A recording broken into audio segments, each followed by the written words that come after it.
Hi there, it's Suze here, and in today's little tutorial I'm going to show you how to do a beaded blanket stitch in two different ways. So the first way that I'm going to show you is going to be where we have the bead on the stitch that goes from the top down.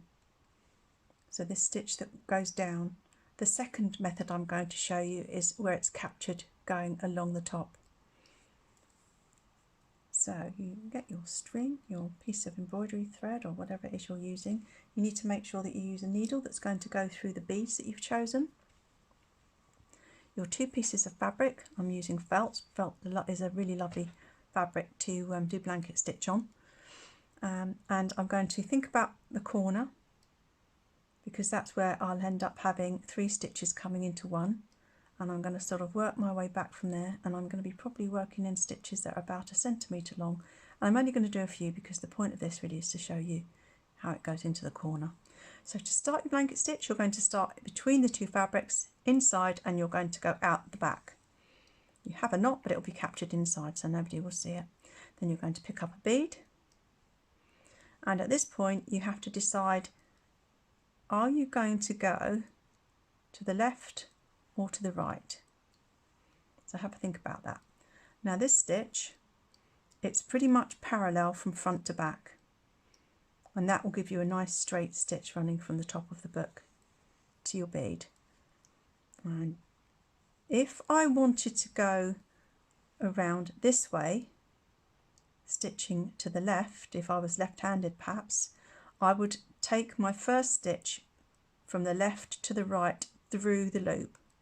But I'm right-handed, I'm going to be working round to the right of the book, so my first stitch is going to go from the right, because I'm working to the right, from the right through the loop to the left, and that will create my first blanket stitch. Now a little tip here, just make sure that your thread, if your thread's doubling up, you don't want the tail too close to your stitch because it will get caught up. So that's my first stitch. I'm going to pick up another bead, and remember I'm thinking about where my next stitch will be. I want to get it at equal distance along and an equal distance down for the most neat blanket stitch. You don't have to, it's quite a nice technique to actually do different levels, but with beading I think it's nice to have it all neat and even. So next stitch, I've done the loop, I've gone through with the bead staying at the bottom of the stitch, and I'm going through from right to left to create my second blanket stitch. And there's the bead, and as you go along you just make any little adjustments that you need to. Next bead, next stitch, roughly the same level, going through. I tend to hold my thread up so it's easy for me to see that that's my loop, from right to left through the loop, and pull. Now my next stitch is going to be into the corner. I'm trying to get that at a fairly equal distance between the corner from top to there, corner to there, and right to there. And that is almost if you imagine that there's a square, that's where I'm going to have 3 stitches going. And for this particular type of beading stitch, I'm going to use 1 bead in the corner, and that's going to go here. And I'm going to go down as I did before, right to left through my loop, and pull. Now my next stitch, I'm not going to pick up a bead because I'm going to go back into the same position. I'm going to skip the bead and I'm going to stitch the loop down. I've created that next loop. I'm coming back up, right to left through the loop, and this time I'm going to hold the thread so that when it tightens it catches on the corner. Just take your time with this, and all you do is you manipulate the thread to ensure that you get it to land where you want it when you tighten. And for my third and final stitch at this point, I'm going to go back down into exactly the same point again, and through the loop, and that's my third stitch, which takes us around the corner. And I've done 1 bead here because that bead's going to sit in the corner. That's going to be in, so that's going to really be the bead for all 3 of those stitches. And you just want to make sure that your blanket stitch is nice and neat on the other side as well. So at that point, that's how you've done your corner, and you will just continue as you had before. Pick up a bead, go down into your fabric, trying to maintain the same distance apart and the same distance down through the fabric. Here's the loop. Make sure your tail's not down there. Right to left through the loop and down. And you would just continue all the way along. I'll just do one more. So through the fabric with the bead, I'm holding the fabric so it creates that loop, an easy loop for me to see that I'm going to go from right to left. And there we are. So this blanket stitch is trying to encapsulate the beads so that they are at the base of the stitch. And I think that's quite a pretty look. And that's one way of doing it. So now I'm going to show you another way. Now to finish off this off, the way that I would do it is when I've done my last stitch, I would just go underneath again, pull that tight. That secures it where you want it along there. Now at this point you can also, particularly if it's a nice thin thread like this one, you could actually do that again and go through that hole and make a little knot. That's going to be quite discreet there. Now to hide the tail, you go down between, there are lots of ways of doing this, this is just the way that I do it. You go down between the threads, and actually you want to try and go down parallel with that stitch, because if you come across, the stitch will, the thread will show. If you go down right behind that stitch, come up at a place here and pull that nice and tight. If you pull it tight enough, you don't want to distort the thread, but you want to just make the thread come through a little bit more so that when you snip it, it actually goes back into the thread between, into the fabric between, so you can't see the tail. And that's nice and neatly finished with the beads down in the middle. Now if you'd wanted to, you could actually just do a little securing stitch here. You could come up through the fabric and just make sure that that bead's stitched in there if you want to, but I think that works quite well like that. Now I'm going to show you the other way, and I'll do this with some black thread. So again, you start off in exactly the same way. You've got your piece of thread with a knot in it. You take your two pieces of fabric. You're going to go out through the back and thinking about where you want your stitches, how deep you want them to be. And let's start from the corner actually. So that's where I want to end up in the corner. So 1, 2, let's start off about 3 stitches along so that you don't get bored. Through the back. Now you're going to pick up your bead at this point. Your bead is this time going to stay at the top. You're going to go back through again like you did before, but instead of your bead being on this part down here, which I would say is the right hand side of the loop, you're going to keep it on the left hand side of the loop. I'm working right to left, so I go right to left through my loop, and then your first bead is there on the top. So I'm going to just go through that loop once more underneath, right to left, because that is how my right-handed blanket stitch is going to work. I'm going to pick up another bead, and again, instead of having it on the needle and going through the fabric, I'm putting the bead along the top, and that's where it's going to sit.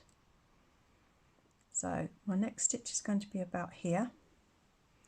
So when I then do my loop, if you remember before, my bead was down here. I've done different needle bead lengths, but stitch lengths, but that doesn't matter. I'll just carry on for the purpose of this. This is where, as I mentioned, the fabric marker is a really good way of making sure that you don't do that if you don't want to. So my bead this time is staying to the left hand side of the thread that's come up pick up another bead, and this time I'm going to go into the corner, but remember I want the bead to go along the thread this time, not beyond the needle going into the fabric. So let's just imagine that I'm doing one there. Let's just do one more just to show you. So I've got the bead along the top. I'm going through the loop exactly the same as I did before, right to left, but this time the bead is along the top and it's being captured in that space rather than in this space. Right, so the final stitch into the corner, pick up my bead, make sure I travel my bead along the thread and resting along the top of the fabric. Then I go into my corner space, and again I've wanted to try and make sure that it's almost like the opposite corner of a square. Go down. I'm going through my loop from right through to left, and that stitch is going to go straight up.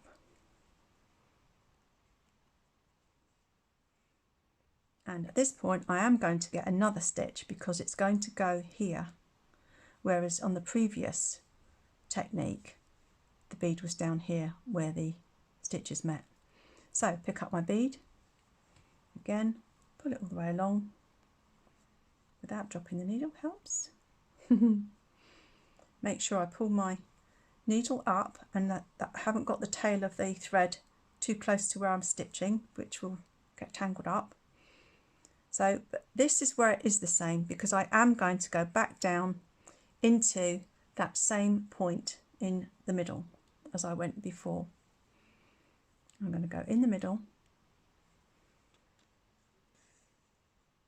and then up through the loop, and again I'm going to use my fingernail to guide where that thread goes, and also my needle just to manipulate it to nice diagonal stitch across the corner. And then I'm going to pick up another bead because I want the bead captured here in the next stitch. So bead, but I also want that to go back down into that spot again. This is the third and final corner stitch. So down that goes, but do you remember I have to move the bead? I have to move the bead away from the fabric so that it's along the top. So that's what I'm going to do. Move that along, make sure that that stays on the right side of the needle that comes up. Now I have my loop, and I'm going to go up through that loop, keeping the bead to the left of it. And if at this point I need to readjust my diagonal stitch, then I'll do that now before it gets too tight. And then I'll pull down on this stitch, and that will secure that final corner. Okay. And then you start working your way along again as you did before. So for each stitch you're going to capture a bead,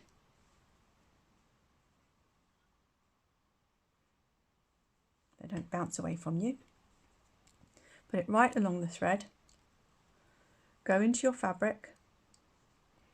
Again you're looking at distance from the top, making sure that your edges are aligned and that your stitches are as equally distanced apart as they can be, and you're keeping the bead to the left of the needle because you want it along the top stitch and not along the bottom stitch like we did before. I'll show you one more. So that's what I've got on my mat. Through the bead goes along the top, your stitch goes down at the spaced interval that you require, and then it comes up through the loop, and then this is where you would finish off. You could actually add another bead if you wanted to, just on the end, but in terms of sequencing, that was my last bead.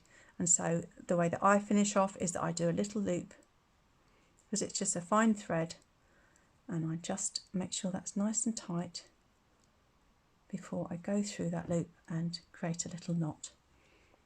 So there we are. Can you see that's quite a nice little stitch? Now if I needed to, I could do any securing stitches that I wanted to, but once you work, particularly if you work on a bigger piece, that's usually quite a nice neat way of doing your beaded blanket stitch. And then as I did before, if you want to take your tail through and cut it so it doesn't get seen. You go down and you go down parallel with your last stitch through the fabric. Pull it a little bit tight, but not so tight that you distort your stitch. Snip that, and then that fades back into the fabric, never to be seen again, hopefully. Okay, so I hope you found that useful. Two types of beaded blanket stitch.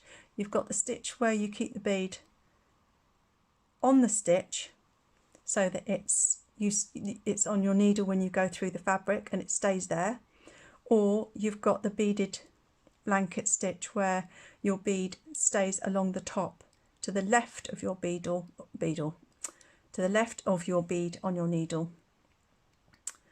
So you keep your bead just up here when you pull your loop tight.